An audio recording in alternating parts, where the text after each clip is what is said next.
Hello viewers, a house is made up of walls and beams, but a home is built with love and dreams. Welcome back to Mr. Pincode.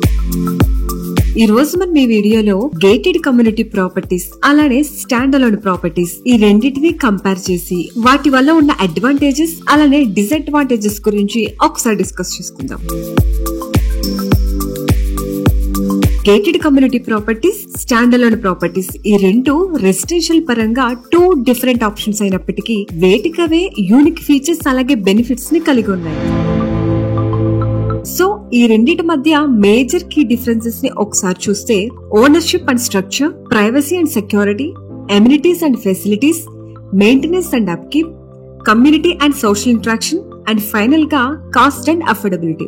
So ఒక్కో దాని గురించి మనం clear గా తెలుసుకుందాం. ముందుగా gated community properties అలానే stand alone properties ఈ రెండింటి మధ్య స్ట్రక్చర్ అలానే ఓనర్షిప్ ఎలా ఉంటుందో ఒకసారి డిస్కస్ చేద్దాం. గేటెడ్ కమ్యూనిటీ ప్రాపర్టీస్ ఇవి సాధారణంగా ఒక పెద్ద రెసిడెన్షియల్ కాంప్లెక్స్ లేదా రెసిడెన్షియల్ డెవలప్మెంట్ లో భాగంగా ఉంటాయి. ఒకే చోట చాలా ప్రాపర్టీస్ ఉండే అవకాశం ఉంటుంది. వీటిలో single family homes, town homes అని చాలా రకాల ఆప్షన్స్ ఉంటాయి.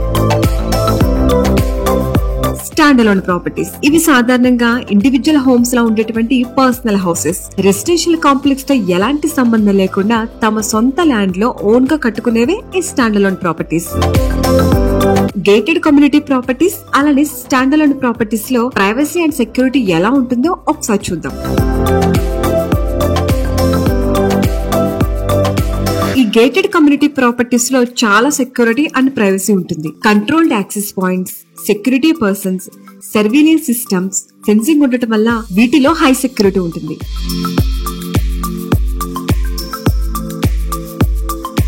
ఇక స్టాండ్ అలోన్ ప్రాపర్టీస్ విషయానికి వస్తే ప్రైవసీ అండ్ సెక్యూరిటీ విషయంలో గేటెడ్ కమ్యూనిటీస్ తో పోలిస్తే ఈ స్టాండ్ అలోన్ ప్రాపర్టీస్ అనేవి కొంచెం తక్కువ సెక్యూరిటీని కలిగి ఉంటాయి. ఇక్కడ కూడా మనం లాక్స్, అలార్మ్స్, ఫెన్సెస్ ఇలాంటివి ఏర్పాటు చేసుకోవచ్చు. బట్ అవి గేటెడ్ కమ్యూనిటీస్ లో సెక్యూరిటీ మెజర్స్ కి సరితూగలేవు. కానీ నైబర్స్ తో కామన్ స్పేసెస్, వాల్స్ లేకపోవడం వల్ల ఇక్కడ ప్రైవసీ కొంచెం ఎక్కువగా ఉంటుంది. సో సెక్యూరిటీ పరంగా గేటెడ్ కమ్యూనిటీ ప్రాపర్టీస్ కొంచెం హై రేంజ్ లో ఉంటే, ప్రైవసీ పరంగా ఈ స్టాండ్ అలోన్ ప్రాపర్టీస్ అనేవి కొంచెం హై రేంజ్ లో ఉంటాయి.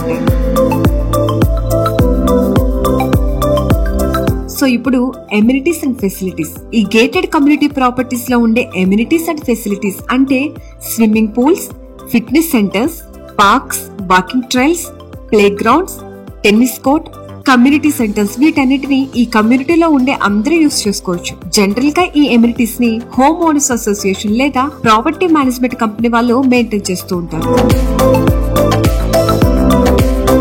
సో ఇప్పుడు స్టాండ్ అలోన్ ప్రాపర్టీస్ లో ఎమ్యూనిటీస్ ఎలా ఉంటాయో ఒకసారి చూద్దాం. ఈ స్టాండ్ అలోన్ ప్రాపర్టీస్ లో ఎమ్యూనిటీస్ ప్రొవైడ్ చేయడం అనేది ఆ ఇండివిజువల్ ఓనర్ పైన డిపెండ్ అయి ఉంటుంది. ఎమ్యూనిటీస్ ప్రొవైడ్ చేయడం అనేది ఆ ఓనర్ యొక్క సొంత నిర్ణయంపై ఆధారపడి ఉంటుంది. అయినప్పటికీ కొన్ని స్టాండ్ అలోన్ ప్రాపర్టీస్ లో private gardens, swimming pools, outdoor living spaces ని ఓనర్ వాళ్ళ అభిరుచులకు తగ్గట్టుగా ప్రొవైడ్ చేస్తారు.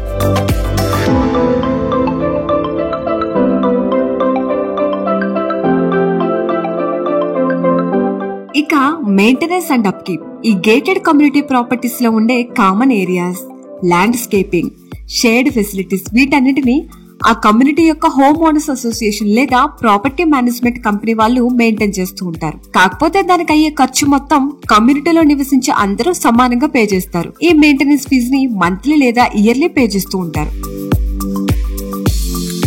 సో ఇప్పుడు స్టాండ్ అలోన్ ప్రాపర్టీస్ లో మెయింటెనెన్స్ ఎలా ఉంటుందో ఒకసారి చూద్దాం. ఈ స్టాండ్ అలోన్ ప్రాపర్టీస్ లో ఇండివిజువల్ హోమ్ ఓనర్ ఉండటం వల్ల ఈ మెయింటెనెన్స్ కి సంబంధించిన డెసిషన్స్ మీద వాళ్ళకి ఫుల్ కంట్రోల్ ఉంటుంది. కాకపోతే దానికి అయ్యే ఖర్చు కూడా ఒక్కరి మీద పడుతుంది.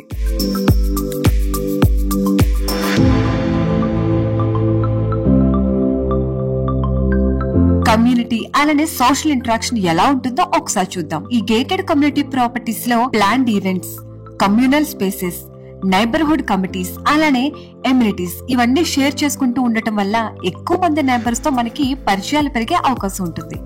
దీనివల్ల సోషల్ ఇంటరాక్షన్ కూడా పెరుగుతుంది.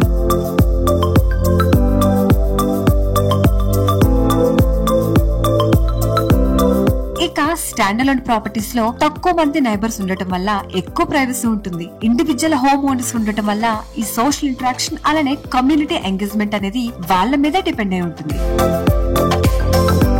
సో ఫైనల్ గా కాస్ట్ అండ్ అఫోర్డబిలిటీ ఎలా ఉంటుందో ఒకసారి చూద్దాం. ఈ గేటెడ్ కమ్యూనిటీ ప్రాపర్టీస్ లో కాస్ట్ ఆఫ్ లివింగ్ అనేది చాలా ఫ్యాక్టర్స్ మీద డిపెండ్ అయి ఉంటుంది. అంటే property location, property size, amenities, HOA fees, అలానే ఓవరాల్ మార్కెట్ డిమాండ్, వీటన్నిటి బట్టి ఈ కాస్ట్ ఆఫ్ లివింగ్ అనేది చేంజ్ అవుతూ ఉంటుంది. హై సెక్యూరిటీ అలానే ఎక్కువ ఎమ్యూనిటీస్ ఉండటం వల్ల జనరల్ గా ఈ గేటెడ్ కమ్యూనిటీ ప్రాపర్టీస్ అనేవి స్టాండ్ అలోన్ ప్రాపర్టీస్ తో పోలిస్తే కొంచెం ఎక్కువ ప్రైస్ లో ఉంటాయి.